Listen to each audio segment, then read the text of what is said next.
Guys and welcome back to social life. So हमारी CBSE ने tentative date sheet release कर दी है class 12th and 10th वालों के लिए। अगर आप क्लास 12th की स्टूडेंट हो तो मैं आपके लिए बहुत ही ये वीडियो आपके लिए काफ़ी इंपॉर्टेंट हो सकता है, क्योंकि मैंने 2024 में बोर्ड्स दी हुई थी एंड एज आई एक्सपीरियंस कि हम अगर ह्यूमैनिटीज़ के स्टूडेंट हैं तो हमें कोई टीचर नहीं मिलता परफेक्ट, एंड आपको खुद से सेल्फ स्टडी करनी पड़ती है। एंड उसमें भी हम सेल्फ स्टडी करते हैं तो हमारे साथ ऐसा होता है कि हम इतना सब कुछ पढ़ लेते हैं ना कि बहुत ही ज़्यादा वो कंफ्यूजिंग हो जाता है एंड एग्ज़ाम टाइम में काफ़ी प्रॉब्लम भी होती है। ऐसा मेरे साथ हुआ था एक्चुअली हिस्ट्री की एग्ज़ाम में, जबकि मैंने हिस्ट्री का जो पेपर है हिस्ट्री का जो बुक है सबसे ज़्यादा टाइम दिया था उसको, बट स्टिल मैं उसमें अच्छा स्कोर नहीं कर पाई एज़ कम्पेयर टू साइकोलॉजी। अब देखी जाए साइकोलॉजी की मैं बात बताती हूँ कि साइकोलॉजी को मैंने पढ़ा तो था, ठीक है। साइकोलॉजी में मेरे 7 चैप्टर्स थे सिलेबस में एंड अभी भी मे भी हो सकता है, अभी मैंने देखा नहीं है। उस टाइम मेरे 7 चैप्टर्स थे साइकोलॉजी में। मैंने उसमें से 3 या 4 चैप्टर बहुत ही अच्छे से पढ़ा था एंड उसके बाद में मेरी जो लास्ट के 3 चैप्टर्स बचे हुए रह गए थे उसे मैंने उतना ज़्यादा ध्यान नहीं दिया था, बट स्टिल मैंने एग्ज़ाम के 2-3 दिन पहले उसे पढ़ा एंड एग्ज़ाम दे के आई एंड मैंने पता है कितने स्कोर किए, 90 मार्क्स स्कोर किए साइकोलॉजी में। बट मेरे हिस्ट्री में 67 मार्क्स ओनली आए हुए थे, जो कि बहुत ही ज़्यादा मुझे बहुत ही गंदा फील हुआ था कि मैंने जिस सब्जेक्ट को इतना ज़्यादा टाइम दिया, इतना एफर्ट्स लगाए, मैप्स बनाया, उसमें के सारे पिक्चर्स विथ नेम जो भी थे वो सारे याद किए एंड मैंने सब कुछ करा, फिर भी मैंने उसके लिए MCQ एसेज एंड मैंने सैम्पल पेपर बुक लिया था एंड क्वेश्चन सॉल्व करे, इतना सब कुछ किया, बट स्टिल मेरे इतने कम मार्क्स कैसे बने हिस्ट्री में।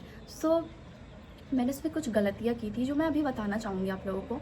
मैंने सबसे बड़ी गलती की थी उसमें कि मैंने पॉइंटर्स में आंसर्स नहीं दिए थे एंड जब मेरे सामने 25 MCQ आए थे ना, तो मैंने शायद बहुत ही ज़्यादा पैनिक होकर के एग्ज़ाम में, एंड वो लास्ट एग्ज़ाम था मेरा, तो शायद मैं उसमें कुछ ज़्यादा ही गाइज थोड़ी पैनिक हो गई थी। मुझे लगता है कि इतने सारे MCQ ऐसे हैं वो मैं कैसे सॉल्व करूँगी, एंड मैंने उसको बस जो 15 मिनट टाइम दी जाती है क्वेश्चन देखने के लिए उसी में सारे को टिक आउट कर दिया एंड मैंने उसको क्रॉस चेक भी नहीं किया कि आई डोंट नो वो सही है या नहीं है।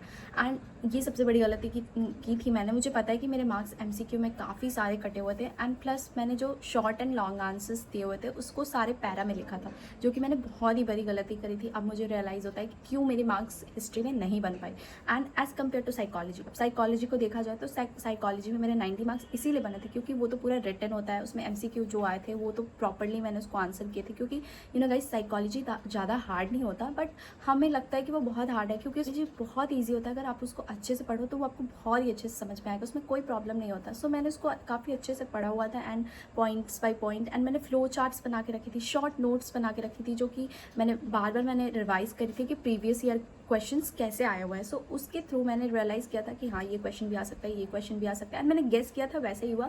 जो भी मैंने क्वेश्चंस गेस किए थे एंड उस पर फोकस किया था वो सारे क्वेश्चन साइकोलॉजी में आ गए थे एंड मैं उसको अच्छे से मैंने काफ़ी प्रैक्टिस करी थी, क्वेश्चन प्रैक्टिस करी हुई थी, तो क्वेश्चन प्रैक्टिस के थ्रू मेरी साइकोलॉजी में अच्छी मार्क्स बन गए क्योंकि मैंने पॉइंटर्स में लिखे थे।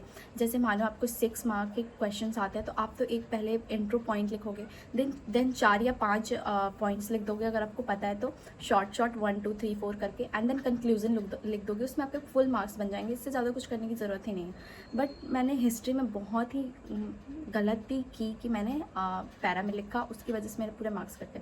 अब आती है पॉलिटी की बारी। पॉलिटी भी बहुत ईजी होती है गाइस, पॉलिटी भी बहुत ईजी होती है। 2 बुक्स है, एक इंडिया के बारे में एंड एक वर्ल्ड के बारे में। तो वर्ल्ड वाला जो है ना वो तो काफ़ी ईजी लगेगा आपको, आप जब पढ़ोगे। जैसे हमारा जो फर्स्ट बुक है, आई डोंट नो मैं उसका नाम याद नहीं कर पा रही, जो हमारा फर्स्ट बुक है पॉलिटी का, उसमें वर्ल्ड्स के बारे में है। वर्ल्ड के बारे में तो उसमें 2-3 चैप्टर्स तो ऐसे हैं जिसमें आधा से ज़्यादा तो सारे वेस्ट ऑफ टाइम है, जिसको आपको याद ही नहीं करना बिल्कुल भी, तो वो उससे आप अच्छे खासे मार्क्स बना लोगे आपके।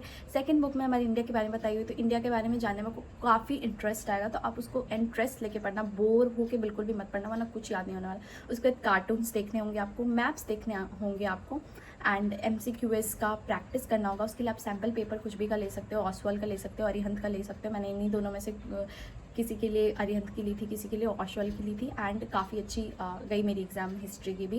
एंड अगर आपने पेंटिंग लिया क्लास 12th में और इंग्लिश लिया है, इंग्लिश तो काफ़ी ईजी होती है गाइस, तुम लोग को बस स्टोरी जाननी होती है एंड उसमें की जो भी वर्ड्स होते हैं उसके बारे में पता करना होता है, एंड आपकी इंग्लिश की एग्ज़ाम बहुत अच्छी जाएगी क्योंकि उसमें तो अनसीन पैसेजेस उसको पढ़ के लिखना होता है। देन आप लोग को सबसे ज़्यादा मार्क्स आपके बनेंगे invitation letter and I don't know, I can't remember, वो सारी चीज़ों को आपको बहुत ही अच्छे से प्रैक्टिस कर लेना होगा। एंड बाकी रही बात लिटरेचर की, तो लिटरेचर बहुत ही ईजी होता है। आप लोग को अच्छे से पूरी समराइज़ करनी होगी चैप्टर्स को, एंड उसके बाद में आपको आएगी सारी MCQ आएगी या फिर क्वेश्चन आंसर आएंगी, तो आप इजीली लिख पाओगे, इसमें कोई प्रॉब्लम नहीं होगा। बहुत ही ईजी होता है इंग्लिश देखा जाए तो। ओके गाइस, तो ये हो गई ओवरऑल व्यू ह्यूमैनिटीज़ के सब्जेक्ट की। अगर आप लोगों में से किसी की भी ये 5 सब्जेक्ट रही है तो stay tuned on my channel, क्योंकि मैं लाने वाली हूँ सारे सब्जेक्ट वाइज एक टाइम टेबल, बहुत ही परफेक्ट टाइम टेबल, जो कि आपको 3 मंथ्स में बहुत ही ज़्यादा अच्छा बना देगा पढ़ाई करने में,